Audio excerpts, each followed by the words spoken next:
तर नमस्कार मित्रांनो, आज आपण कोराळे या ठिकाणी आलोय. दिनांक 10 सप्टेंबर रोजी होणार युगेंद्रदादा केसरी या मैदानाची आढावा बैठक घेण्यासाठी आपण इथे जमलो आहे. तर नमस्कार. नमस्कार.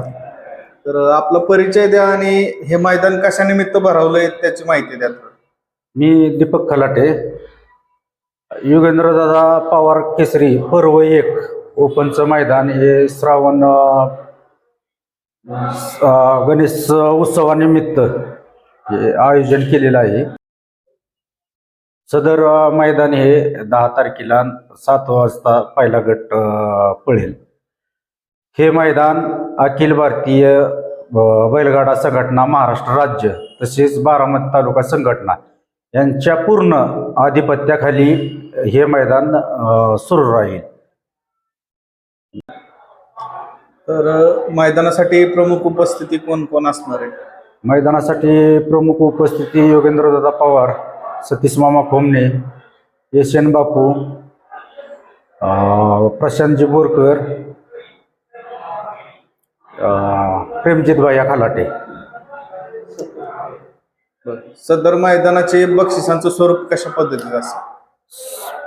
पहिलं बक्षीस 1,01,001 रुपये, दुसऱ्या क्रमांकाचं बक्षीस आहे 71,001 रुपये, 3 नंबरचे बक्षीस आहे 51,001, 4 नंबरचं बक्षीस आहे 30,001, 5 नंबरचं बक्षीस आहे 20,001, 6 नंबरचं बक्षीस आहे 15,001 आणि 7 नंबरचं बक्षीस 10,001. तर मैदानाचे प्रवेश फी किती असेल? प्रवेश फी 1100 रुपये, फिटनेस सर्टिफिकेट सहित 1100 रुपये प्रवेश फी असेल. तर मैदानाचं ठिकाण फाटी कुठं असणार आहे? मैदानाचं ठिकाण मौजे मुडळे गावच्या हद्दीत सायंबाच्या वाडी या ठिकाणी मैदान आहे. तर मित्रांनो, आपल्यासोबत अखिल भारतीय बैलगाडी संघटना बारामती तालुका कार्याध्यक्ष गोरखभाऊ खोमणे आहेत. भाऊ नमस्कार. नमस्कार. आपला परिचय द्या. मी गोरख बाबराव खोमणे, कार्याध्यक्ष बारामती तालुका. तर भाऊ, या मैदानासंदर्भात नियम अटी कशा असतील, पंचलो म्हणून काय भूमिका असेल याच्याबद्दल थोडक्यात माहिती. नियम अटी आपल्या ह्याच्यातला आताचा बैलगाडा संघटनेप्रमाणे नियमाप्रमाणे बैलगाडी जर तासबाद आलं बैलाने तर लॉबी धरल्या जाईल. त्या तपल्या तासातनं चकुरीतनं पळाला बैल तरी गाडी बाद धरल्या जाणार नाही. निर्णय शिपूट चावला गाडी कॅन्सल होईल. बैलाला हाणमार केली गाडी ती बसली तरी बाद केल्या जाईल. आणि निकाल ही आवभावानं कुठल्या बैलाचा 1 इंच जरी निकाल मोर असेल त्याला निकाल क्लिअर दिला जाईल. कुण्या माझा सामना बिमना ही नाही, ज्याचा निकाल क्लिअर असेल त्यालाच निकाल मिळेल असं म्हणजे कुण्या संयोजकांनी सांगितलं कुण्या सांगितलं तरी नाही. जो निकाल योग्य असेल त्याला समजायच्या इशाराने योग्यच निकाल मिळेल. सेमीला जर गाड्या समान आल्या तर त्याचा काय निर्णय असेल? त्याचं समान कुठला ते अवभाव असतो आणि समजा पंचांनी आणि कमिटीने जर निकाल सामनाच दिला तर ते दोन्ही गाड्या परत तरी पळत्या, नाही तर दुईचा 1-1 बैल तरी पळत. ते त्यांच्या विचाराने संगनमत झालं तर 1-1 बैल पळत. एका गाडीला निकाल नाही मग सामना दिला तर दुईचा 1-1 बैल पळत. फायनलला एकच गाडी पळत. आणि कुणी झेंडावाल्याचं काही उचलतंय ते धनावडे बापू जे आहे ते झेंड्याचं काम क्लिअर करतोय. ह्या वयात देखील 5-5 वेळा जर एका गाडीवाला हासाड आणून तो मागं सारतोय आणि त्या झेंडावाल्याचं कुणी काही उठावतंय तर झेंडावाल्याची गलती नाही होत, ही गाडीवानाची गलती या. कारण त्याने मागं ढुंगाण करायचं, तो तिकडे गेला आणि झेंडावर करायचं वर तुझा बैल मोहर चढतो आणि ती झेंडावाल्यावर येतं. पण झेंडावाल्याचं काय त्याला काय ह्याची गाडी बसली म्हणून त्याला काय 10-5 रुपये मिळायचे नाही. कमिटीने त्यांना हे केलेलं असतं. असं काही नाही, फक्त झेंडावाल्याच्या नावाने कोणी ओरडू नाही. ही चूक गाडीवानांची या आणि ती चूक फक्त नाही व्हायची तर जे आपण भरावतोय मैदानं भरावतोय ह्यांनी फाटी गणिस 1 पंच दिला पाहिजे. म्हणजे कुठली गाडी पुढं गेली, कुठली गाडी झेंडावाल्याच्या नावाने ओरडूस तर आपल्या ज्यांनी मैदान भरावलंय ह्यांनी फाटी गणेश एक पंच जर दिला तर कुठली गाडी आधी पळाली ती पळून जर मोहर गेली तरी ती गाडी बाद केल्या जाईल. मग आता तुम्ही आपल्या मैदानावर तशी सुरुवात करणार आहे का? आपल्या मैदानावर मी म्हणजे 2-4 मैदान ते विषय घेतला पण ते काय लागू नाही झाला. पण इथल्या मैदानावर आम्ही फाटी गणेश पंच ठेवणारच आहे. आणि जो गाडी आधी जर पळाली तर मोहर ती म्हणजे गाडीवानाला बी आपली मनापासून आमच्या संघटनेच्या वतीने आणि मैदानाच्या वतीने सांगण्यात येत आहे की ज्यांनी त्यांनी आपापली गाडी फाटीवूनच सोडावं. पुन्हा जर तसा एखाद्या पाळी आली तर त्यांनी म्हणताय माझी गाडी बसली आणि बाद केली तर गाडी मोहर सुटली तर ती बाद केल्या जाईल. आणि थोडं ही चालतंय पण ती झेंडावाल्याची काही चूक नसती कारण तो हासूड हाणून जातो. मग माझी जरी गाडी असली एखादा बैल थांबत नसला 1-2 फूट मोहर होतोय आणि तो झटका बसतो. ती नुसत्या झेंडावाल्याची किंवा पंचांची ही चूक नसती. आणि खाल्ल्या पंचांचा निकाल वरल्या पंचांनी घ्यायचा असतो. पण तवर काय होतं वरल्या पंचांना खाल्लं माहित नसतं आणि मग खाल्ल्याने वर्ग द्यायचं तुम्ही निकाल का दिला तर वरल्या पंचांनी वरलं बघूनच निकाल द्यायचा असतो. आणि खाल्ल्या पंचांचा निकाल तर गाडीवानांनी बी आपलं लगेच फोन करून सांगायचं की असं असं झालंय म्हणजे निकाल लगेच थांबतो. काय होतं तुम्ही तासाने अर्ध्या तासाने कुण्या सांगितली बैलवाल्यांनी बी डबल बैल पळवताना प्रत्येकाने विचार करावा, ड्रायव्हरने देखील विचार करावा की आपण हे बैल डबल कशाला हाणावं.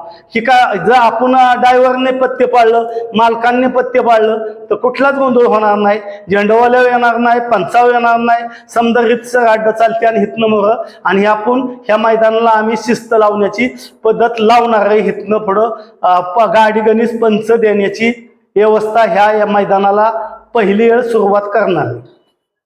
धन्यवाद. तर मित्रांनो आपल्यासोबत जुने गाडा मालक रोहिदास खोमणे ज्यांच्या बैलाने पुसेगावच्या मैदानावरती प्रथम क्रमांकाचा मान पटकावला होता. तसेच विद्यमान उपसरपंच कोराळे बुद्रुक या गावचे आहेत. तर दादा नमस्कार. नमस्कार. तर काय सांगचाल मैदानावरती समालोचक कोण असेल, झेंडापंच कोण असेल, कशा पद्धतीचं मैदान होईल? मैदान समालोचक सुनील मोरे आणि विकास सर बर दोघं असतील आणि झेंडापंच धनावडे बाप्पू. तर मैदान कशा पद्धतीनं पार पडेल, काय गाडा मालकांना काय आव्हान करचाल एक बैल मालक म्हणून? मैदान रीतसर पार पडत सिद्धेश्वराच्या पांढरीत. आता सिद्धेश्वराच्या पांढरीत कुणाही बैला कुठल्याही बैला अन्याय होणार नाही याची गवाही देतो, याची खबरदारी घ्या. खबरदारी घेतो. धन्यवाद. मित्रांनो आपल्यासोबत जुने गाडा मालक सनी भैया जाधव आहेत. दादा नमस्कार. नमस्कार. तर मैदानाची कशा पद्धतीची रूपरेषा असेल, काय नवीन उपक्रम तुम्ही करणार आहे त्याच्याबद्दल माहिती द्या.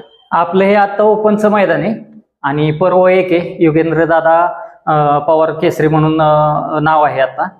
तर 10 तारखेला आपलं मैदान आहे 10 सप्टेंबर आणि त्याची ऑनलाईन नोंद 5 तारखेपासून 9 तारखेपर्यंत आहे. आणि आदल्या दिवशीच सगळ्या चिठ्ठ्या गट काढले जातील. मैदान सकाळी ठीक 7 वाजता म्हणजे 7 वाजताच मैदान चालू होणार आहे. मैदानाच्या फाट्यांचं स्वरूप कशा पद्धतीचं असेल? मैदानाच्या फाट्या अशा चढत्या रूपानेच आहेत आणि मैदानाचा पल्ला हा साधारण 910 फूट आहे. 910. चढणीचं थोडं रान आहे का? हा चढणीचं रान आहे. त्याच्यात माती मुरुम कशा पद्धती? मातीच म्हणजे असं टणका टाईप मातीच आहे, एकदम अशी माती नाही. पावसाचं काय त्याच्या? पावसाचं काही अडचण येणार नाही, किती पाऊस होऊ द्या काही अडचण येणार नाही मैदानाला. बरं लॉट्सचं तुम्ही कसं नियोजन करणार आणि नोंदीचं स्वरूप कसं राहील? ऑनलाईन नोंदी सगळ्या ऑनलाईन स्वरूपात आहेत आणि 7च्या नंतर सगळे लॉट आम्ही काढायला सुरुवात करणार आहे. आदल्या दिवशी लाईव्ह लॉट काढले जाते. लाईव्ह लॉट काढले. मैदान किती वाजता चालू होणार? मैदान सकाळी 7 वाजता चालू होणार. पहिला गट 7 वाजता सकाळी चालू. तर भाऊ आता सध्या फिटनेस सर्टिफिकेट साठी काही रक्कम स्वीकारली जाते मैदानावरती?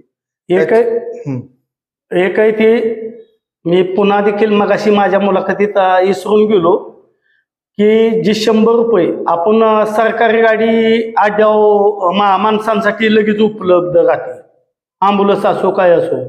आणि बैलांच्यासाठी 100 रुपये ही जी फी घेतोय आपण, ही बैलगाडा मालकांना म्हणजे प्रवेश फी 1000 रुपये आणि 100 रुपये एक्स्ट्रा जातात.